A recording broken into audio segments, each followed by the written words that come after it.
Welcome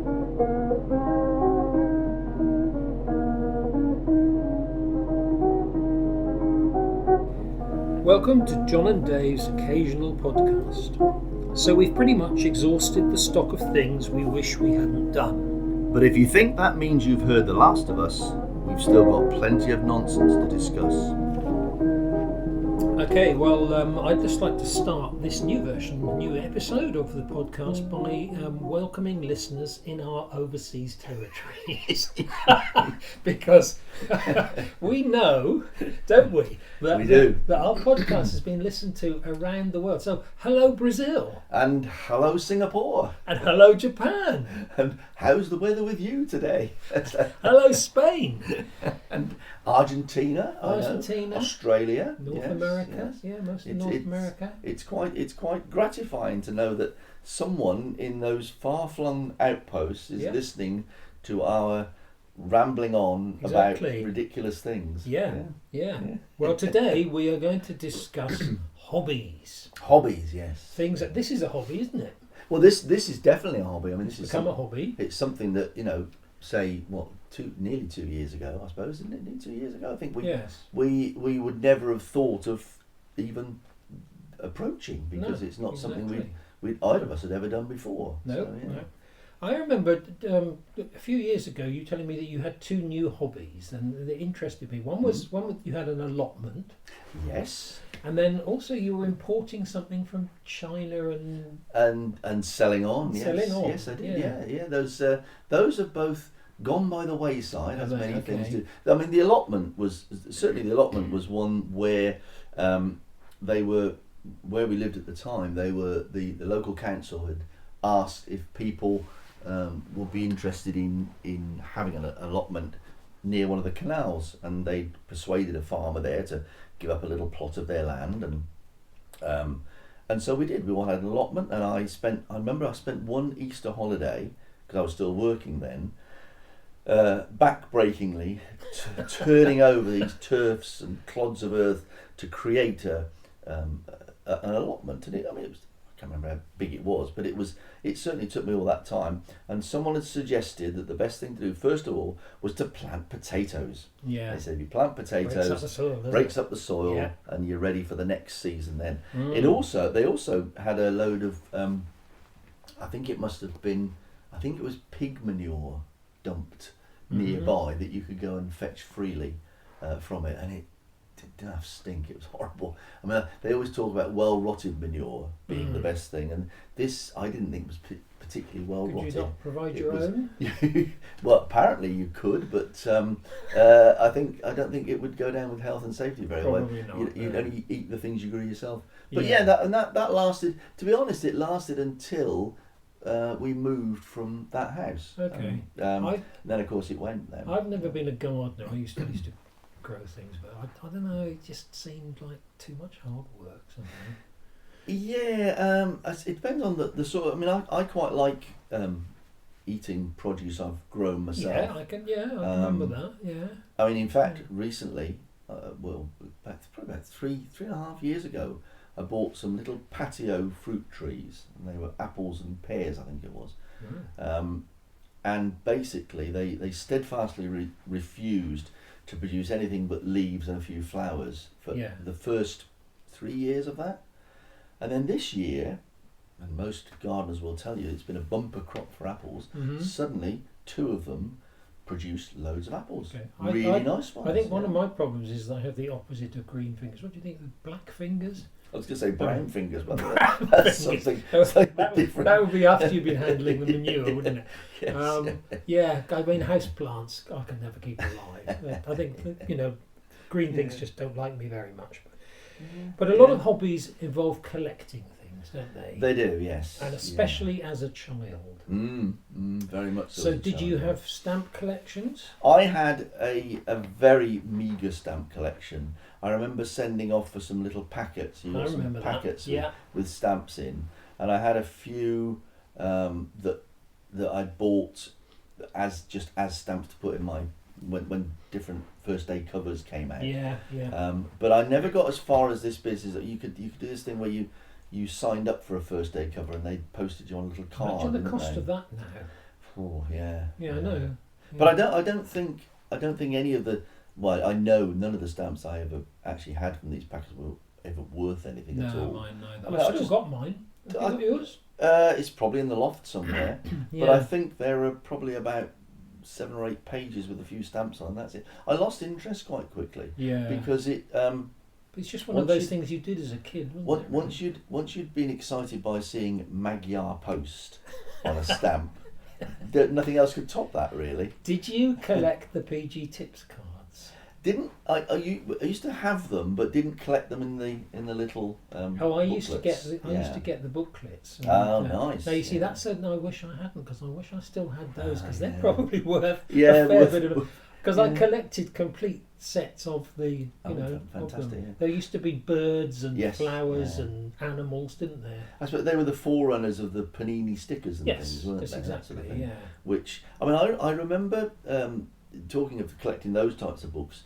That there was a magazine came out quite a lot later on where you could build your own. I think it was a Spitfire or something like that. Oh, yeah. I remember thinking, "Oh, this is good," and it said, first copy. $1.99 or something. 73 instalments later. Lots of instalments later, except that, and then certain ones of them. I did hear about this more recently. The price went up for each copy to something like $5.99 or $6.99, and then apparently, if there weren't enough people buying it, they didn't even bother finishing off the last one. So you got half a Spitfire. So you didn't have the complete thing, which in terms of rip-off, that's pretty much up there, isn't it? Really? Yeah, it is. Yeah. Good job they didn't do that in the Second World War. You get half a Spitfire. Half a Spitfire. I used to the fire. I used to collect badges too, and I've still got those. Yes, I've got a good collection of badges. I mean, some of those are sort of antique ones now, for so long. As in the button badges, the one, just because it sort of appealed to me. Was it you that had a button badge maker? Well, I had, that's right. Yeah. It was a plain white button, but then it had lots of different stickers on it. It was given to me as a Christmas present. Oh wow, yeah. And I remember that some of them were vaguely humorous. There was a one, "Sex is what you carry the coal in." Ho ho ho. Ho ho ho, exactly, yeah. But some of them, there were about 100 different ones, and you could stick a different one on your plain badge every day. So I remember bringing it into school and people enjoying it. People waiting with bated breath to see which one you were going to be wearing that day. Yes, yeah. I've still got and I think it's yellow. I've still got the badge that we were given from the Navassa. Wait, have you? Cruise. That's in the loft somewhere. Maybe you got one and I didn't. Yeah, well, every possibility. I've certainly got one. Somewhere up there.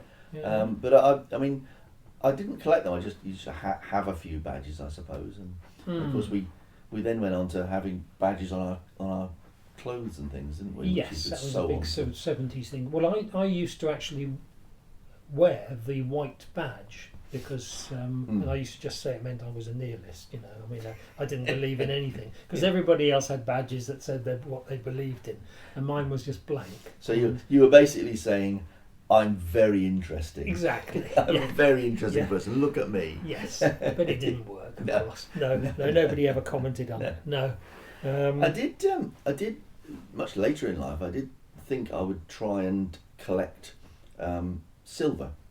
Like silver objects and things, more with a view to selling them on and trying to make a little side hustle, as they call it. And I bought probably about 10 different things. There were things like little silver football medals from the 1930s, a little where did you buy pin them? tray on online marketplaces. Oh, yeah. Okay.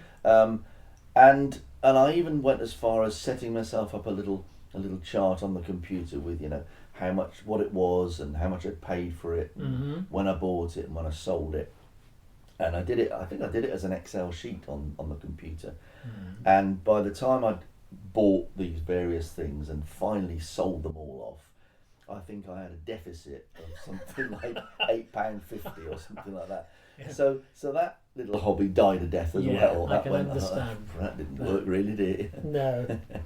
I mean, you talked about Airfix kits. I mean, you presumably collected those. Yes, painted them, and I hung them up in my bedroom. Yes, bits of cotton. Yeah, bits of cotton, and eventually either the cotton would break or you'd smash them into each other, and But as kids, you collected everything. You collected conkers and marbles and feathers and all sorts of things, didn't you?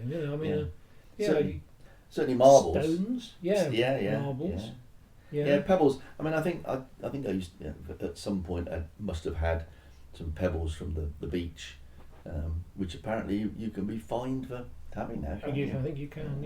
Yeah. I even pressed flowers for a while. That seems so impossibly Victorian and girly. But I remember doing that. Did you have a little Lord Fauntleroy outfit that you wore? My sailor suit. Yes, exactly. Little sailor suit. Yes.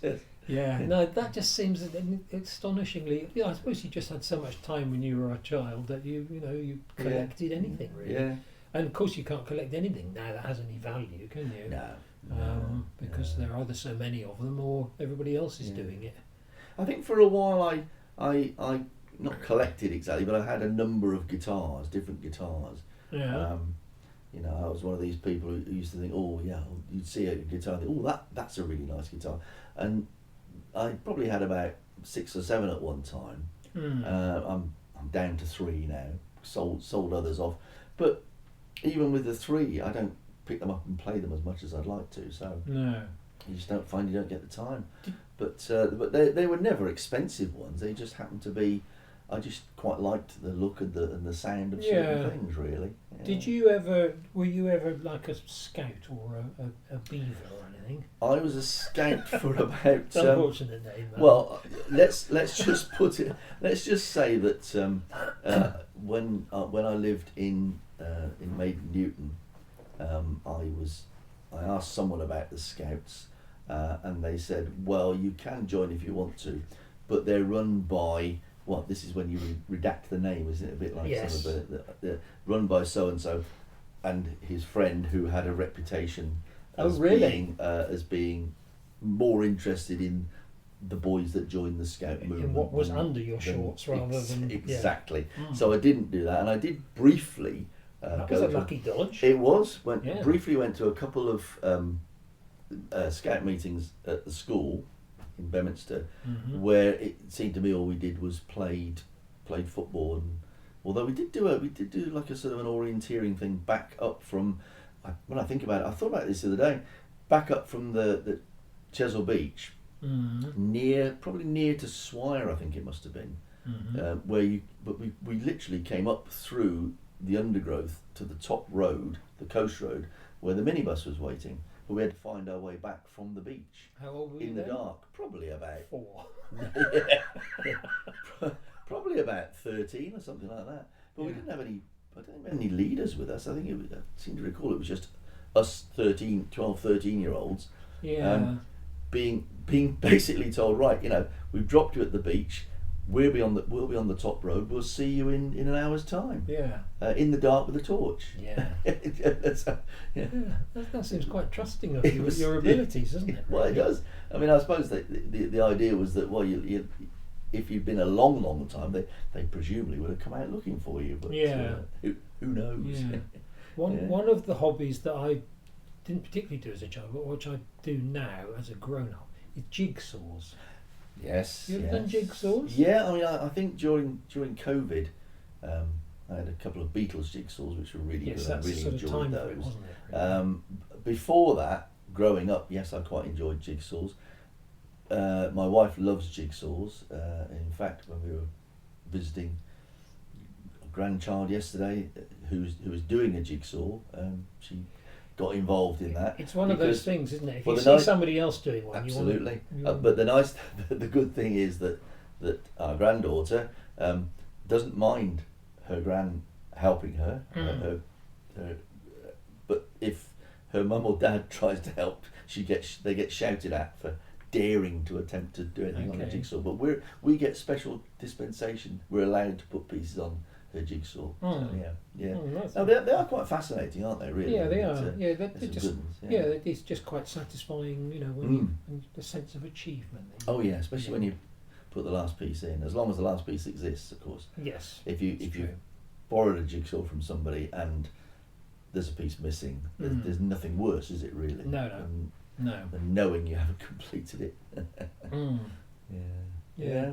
So nothing else you collected? I suppose no. I mean, hobbies in a hobbies way. I suppose playing golf is very a hobby of mine in that it's an activity I do. I wouldn't say I certainly didn't collect golf clubs. I've gradually upgraded them over the years. Not that it's made any particular difference to my attempts to play it. But, no, we were never train spotters, were we? No. Even though when you think about it, we weren't that far from railway stations and when you think of those, keen ones who sort of write engine numbers down and things like. Or Alan talking about how he used to write car numbers down. But I mean, you used to with trains, you used to be able to get little booklets, didn't you, which had all the different numbers in that you could tick them off. I mean, I suppose the thing about if say for example you'd gone to West Bay Station when it existed or Bridport Station when it existed, you'd have had one or two numbers in the book at the most, and you'd just had a row of ticks for each day you were there. I think you had to go to somewhere like, I suppose, Bristol Temple Meads or somewhere big where you'd have lots of different lines coming in. That's probably why it wasn't a very fulfilling hobby. It would have been very boring. Oh, it's that one again. Yeah. No, that's not going to happen really, is it? No. No, I think... I mean, I'm a hoarder, and that's why I still have a lot of things. I mean, I used to collect books. I used to collect weird books with weird titles, which used to, or boring books. The most boring book I could find. I've still got some of those. I mean, I'm not quite sure what I'm going to do with them. They just used to appeal to me. I can't even remember. There's something about the minutes of the Coventry Building Society or something other like that, which I thought was probably not a gripping read, but a good boring one to have. Exactly. It just sort of fitted the thing. The trouble, I mean, I'm as you say, you're a hoarder. I'm a hoarder. I have a lot full of ephemera from the past. Yes. The problem is, it means something to us. Yep. Every time, if I go up there and I want to sort things, I can sit there for hours looking at different things. It doesn't mean anything to the people who will be there when we've gone. No. And you know full well that a lot of it will just be thrown away. Yeah. Which to us is heartbreaking. Yeah, but to them doesn't really mean anything, does it? Yeah, I mean, you sort of think to yourself, should you clear things out? But on the other hand, I still go back to things, and find them. I mean, recently I came across a whole wodge of magazines from student days, all the college paper. Oh yeah, some of which I'd written things in, and it's just like a sort of a lengthy swim in nostalgia, really, to look through them. As you say, it doesn't mean anything to anybody else.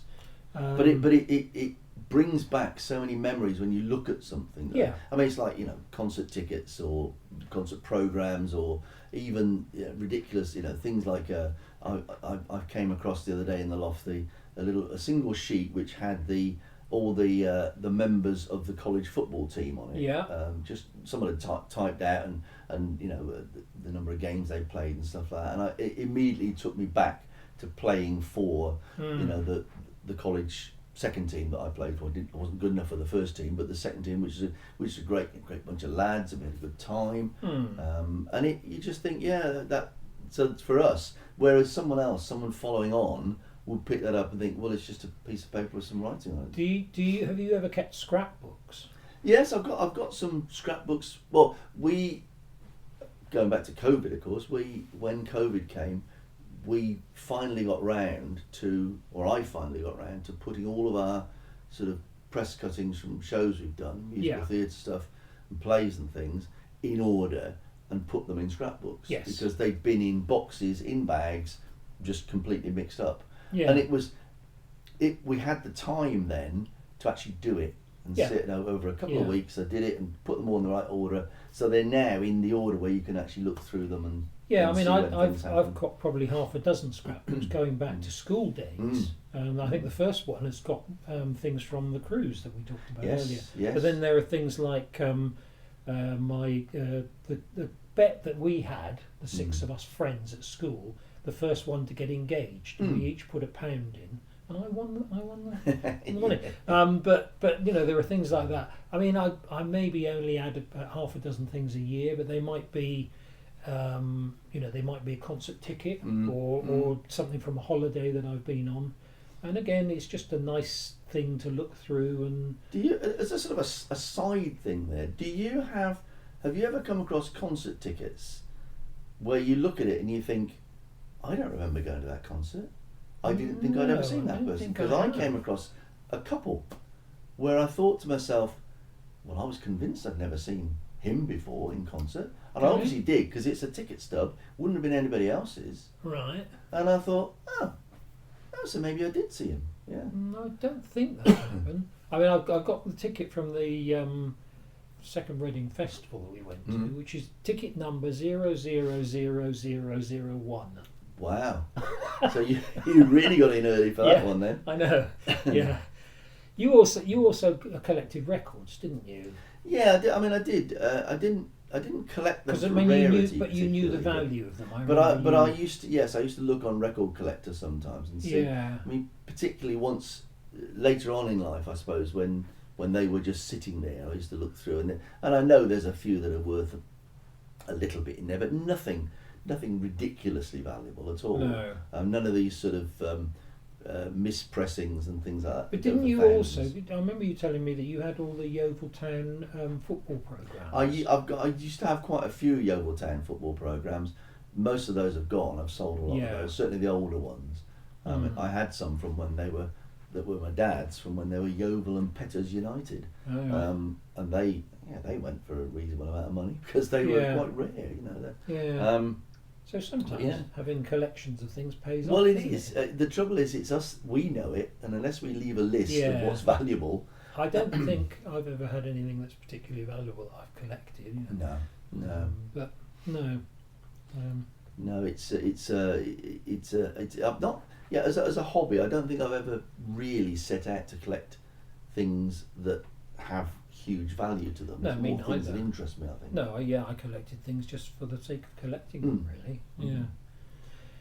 So any of those things that you would like removed? Because I mean, I would like removed the fact that somewhere along the line I lost those PG Tips booklets, because they might be worth a bit of money, because you had to work hard to collect them, and I wish I still had those, because they probably might be valuable. Yeah, I mean, I suppose it's. I can't. Out of the stuff we've mentioned, I can't think of anything that I particularly want to remove, apart from the fact maybe that it would have been nice if I'd had the eye and the knowledge to have collected better silverware and made a profit on it, rather than a net loss. So. But that would be a real hobby. You would have to get it really involved in. You'd have to not be put off by the fact that the first 10 things you bought made a loss. You'd have to go to car boot sales and hope to find things. Yeah, you'd have to really dive into that. Can't really do it from your armchair, can you? No. Someone was talking the other day about, we were talking about things with a value, talking about we've mentioned Subbuteo before, but different teams in Subbuteo that are worth money. You had to. They said then it was no good having. And surprisingly, this person talked about having on his own made up his own league and done his own fixtures, and I thought, I remember doing something like that with my friend John. Yes, that was a hobby, wasn't it? But too? It was a hobby, and he was talking about some of the teams, as I say, that he'd sold before throwing them away. And he said, of course, all your regular first division teams at the time, they're not worth an awful lot. But if you've got a team that's hand painted in the colours of the Turkish second division or something from the 1970s, which did exist apparently, these can be worth hundreds of pounds sometimes. So. Do you another hobby I just thought? Did you ever brew your own beer or wine? Yes, both. Yes. Okay, both. I did too. Not very successfully. No, it was the very first beer I ever brewed was excellent, and I did it for the Queen's Silver Jubilee in our street. Okay. And I brewed. They had a little committee that were going to do the street party, and I said I'd quite like to brew some beer for the street. And I think I said it in a way that sounded like I'd already brewed beer, when in fact I hadn't, you know. And they said, "Oh right, here's £20 or whatever it is to get your equipment in," which I did, and collected bottles and made this beer. And it was, I have to say, it was a really good event, that, because a lot of people in the street drank the beer and got quite merry on it. It was really, really good. I've never been able to completely recreate that type of flavour beer again, sadly. And wine, did you ever make? Wine, I've made wine, fruit wine, like a fruit wine, where you, I think there are ripe bananas and peaches and stuff involved. Very sweet, but quite alcoholic. Wine, which sounds nice, but it, there's nothing. But it never really. I think I always had a problem. They always say that your equipment has got to be so clean all the time. Yeah. And I think the slightest taint of it, and it ruins it. Doesn't it? No, I think you're right. But no, it never. I mean, I think I still have. I have a brewing bucket for beer in the garage, which now also holds a brush for cleaning the car with, washing the car with, and that's what it gets used as now. Yeah. So yeah. Well, I think probably that brings us to a close and suggests that we ought to go and open something and drink it to. I think that sounds a very good idea, John. Yes. Well, it's great to have got the first or one of the initial episodes of this new series under our belt. Yes, exactly. And it's been great to go back and think about those things again.